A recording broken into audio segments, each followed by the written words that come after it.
welcome to Quackalope. Thank you for being here. Today I'm breaking down the Keepers in Iron, one of the brand new factions in Root, the Marauders expansion. Now, we also have gameplays and a very, very succulent video titled 13 Rules You Might Miss in the Marauders expansion that you should definitely check out. But that being said, in this video, I'm going to teach you how to play the Keepers in Iron. Now, I'm going to teach you as if you're a friend sitting across the table, which means I'm not going to catch every single nuanced condition or system in place. Instead, I want to get you up and running and ready to enjoy the game as quickly as possible. The Law of Root really does a fantastic job at answering more of those nuanced questions. So, if you're looking for specifics, make sure you pin into there and find just one of the paragraphs you need to read. But I want to get you familiar with your board and understanding exactly how the Keepers in Iron function. Now, unlike the Lords of the Hundreds, which is a how to play video I just filmed that you've probably already seen, the Keepers in Iron are going to be more tactical, less necessarily engaged units. The object of their game is going to be to spread from region to region, collecting relics that are going to be in the center of each forest district. In order to collect these relics, they'll need to secure control of different outposts around those clearings, battle to make sure they stand and contain control, and then pull those relics in with their keepers. Now, along with that, they're going to be setting up way stations. Way stations will have different icons on them. Those icons will correspond to the various different types of relics they can collect. In order to score victory points, the Keepers in Iron will want to establish control of the board in little sections or pockets, collect relics by battling in those areas, and then trade those relics in by having control of different forest clearings to the way stations that they've established across the way. This game really operates as a giant rolling wave of force across the board from one end to the other throughout the course of the game. They have a little bit of a late game scoring mechanic, but once they get their engine and a little bit of board control up and running, they could score a pile of points, anywhere from 6 to 10 in one fell swoop. They are more of an ambient puzzle, not always engaged with the conflict, but they do control enough command and have enough spawning power that if need be, they could really take down an enemy if the time came. So, if you're interested in playing a faction like that, you've come to the right duck. We're going to go ahead and teach you how to play. First and foremost, I'm not going to go through the full setup guides, and I think, threw a token onto the ground. But like all Root factions, make sure you read the back of your board to understand how setup works, and make sure that you're already ready to go. And with that, let's start. I'm going to acknowledge right here on the top, you should put one of your faithful retainers in each of your 3 different action locations. Similar to Birdsong, these are going to be cards that give you wild actions or just generic actions as you start taking off, or similar to the bird faction, as you start taking actions throughout the course of the game. And let's begin by reading the top bar that everyone should be familiar with when you go to play. Return from exile, you must recover relics of lost in wars of old. Devout Knights. In battle, ignore the first hit you take if you have a relic and keeper warrior. When moving, you may move a relic with each keeper warrior. So, these are going to be your relics, these little tokens that will be placed in the center of all these different forest regions. That'll happen during setup. And your keepers will get to defend themselves a little bit better as long as they have relics with them. They fight a little bit more fierce. Along with that, you can move 1 and 1, meaning each relic can be carried by one keeper. You cannot move multiple relics with one keeper, so keep that in mind as you play. With setup, there is one part that is a bit confusing if you're not paying attention to it. You're going to be placing down relics in all of your forest regions. On the classic map here, these rivers do not divide up forest regions, so please do not be confused by various different forest locations. There will be some areas, like this one here, where the forest location is adjacent to 4 different forest regions, or different forest huts or buildings, or whatever it is. You can tell this because there's little bridges that go across the open water, showing that these regions are actually crossable and connected.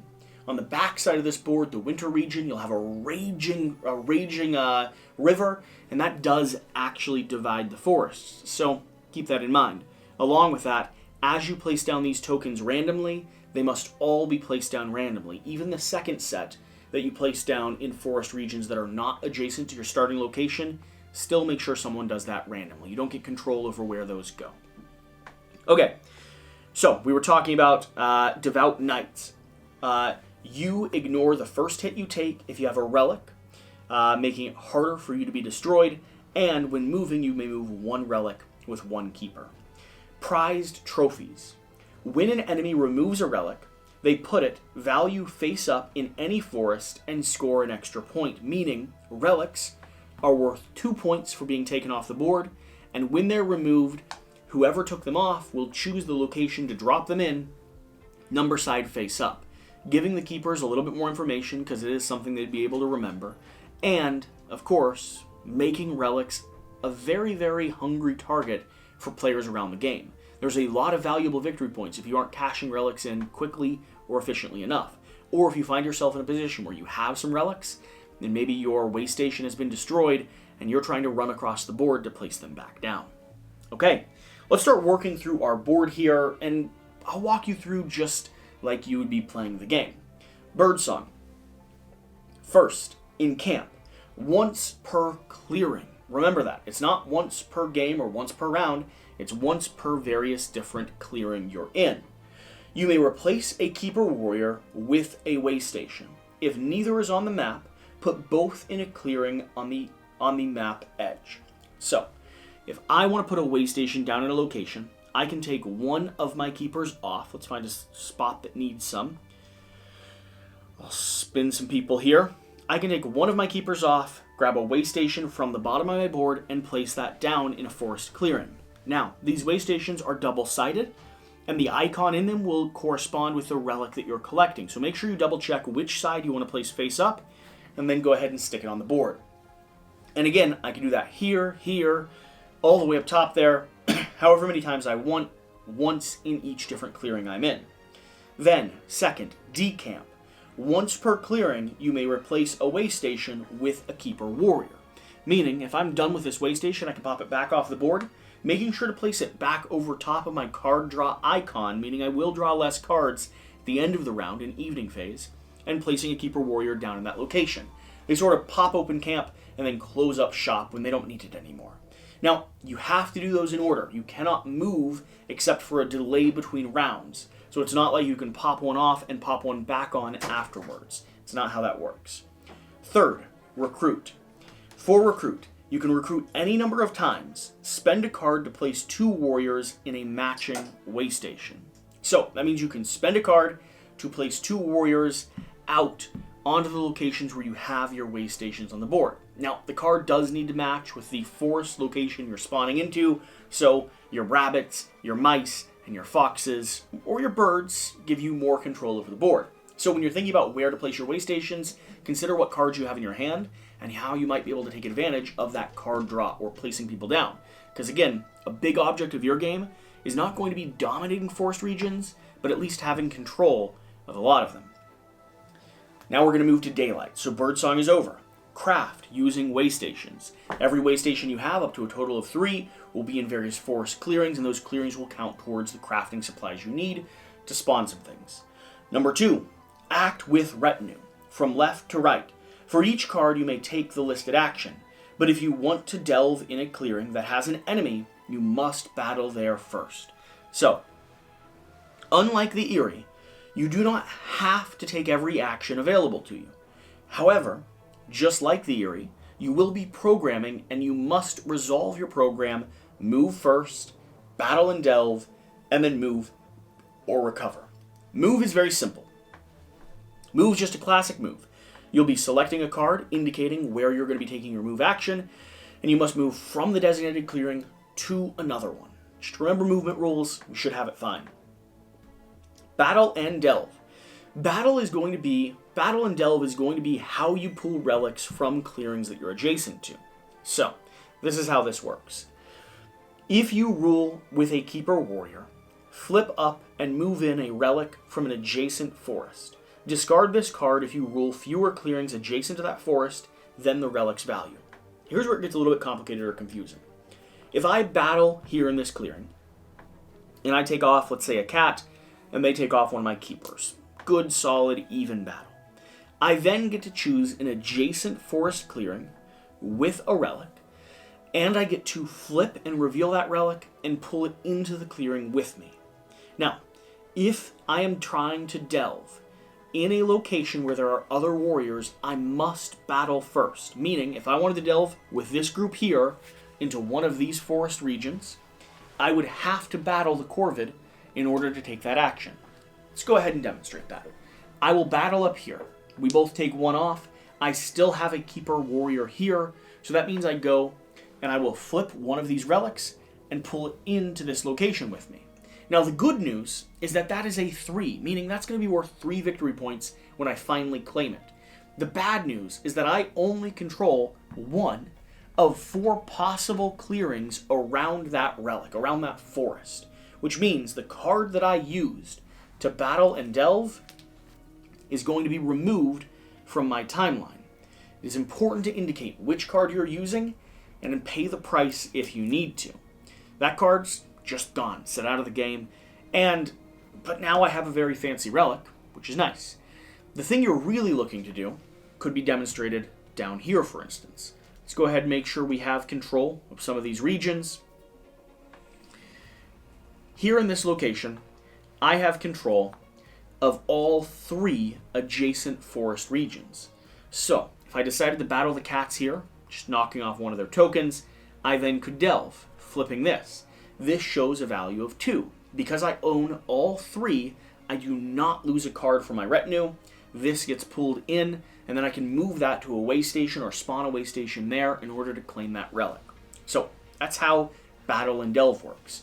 Move or recover. Move allows you to just jaunt across the board, trying to get to locations where you have your way stations, trying to set up there and score victory points. But it's not both. You could either move or you could recover. Recover. Take any number of relics of the same type as way stations there. Discard this card and stop action if you rule fewer matching clearings than a token taken relic's value. So, another example up top here. 3. I currently will be claiming this value 3 relic in a mouse clearing. Now, I own 1 mouse clearing, 2 mouse clearings, but not 3 mice clearings. Actually, no, but not 3 mice clearings. If I placed another warrior here, I would now own 3 mice clearings, meaning I could claim this token, go ahead and place it down on my board, scoring the victory points, 3 points for a 3 token, 2 for a 2, 1 for a 1, and I would not have to lose a card. However, let's say I was claiming this little bell, and I did not own 3 mouse clearings. Gotta reset the whole board. If you own fewer clearings, not adjacent to forests, but the type of clearings, then what you're claiming, for instance this 2, when I only own 1 mouse clearing, I would get to score this, placing it down on my board. However, I would also lose this card, meaning there's a price to be paid for claiming relics or recovering relics, delving and recover, if you don't own the either adjacent landscape or the clearings that you need in order to actually score points for them. It's a little bit confusing. It's one of the messier parts of this faction's play, but once you understand that ebb and flow, it starts to make sense. Initially, you're focused on clearings around forest regions, and then conditionally, secondarily, you're focused on the types of clearings you actually control for when you take hold and secure that relic. Now, as you secure relics, you'll be placing them down here onto your relics chart.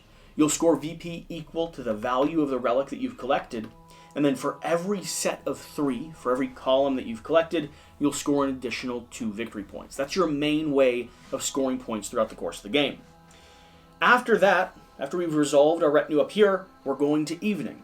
Live off the land. You must remove 1 keeper warrior from each clearing where you have 4 or more. This becomes very painful. If you have 4 in a location, you have to drop down to 3. If you have 7 in a location, you'd have to drop down to 6. If you have 3 in a location, you're good. You get to stay there. Basically, you're hunting and foraging for various different food and grubs across the land, and there's just not enough supplies to go around. So you can have a large amassed army, but you'll be losing people every round, making you weaker and weaker.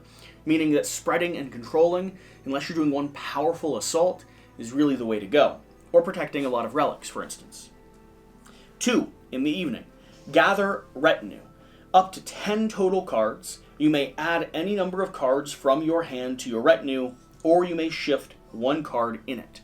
So, if I have a handful of cards, I can drop them into my retinue, giving me more actions and powers, or if I don't want to spend the few cards that I have in my hand, I could also shift one over from one location to another, giving you a little bit of action control here at the top of the board. Now again, unlike the Eyrie, you do not have to do every single thing that's up here. So sometimes programming cards in there where you think they might be useful is a good way to get ahead of the curve and have a lot of actions that you can take in the future. Personally, I find the 2 move locations can be insanely valuable to reposition a whole squad of armies. And then 3rd, draw 1 card plus 1 card for each card showing. That's going to be down here with the way stations. You could draw up to 4 cards potentially if you happen to have all 3 of your way stations out onto the board.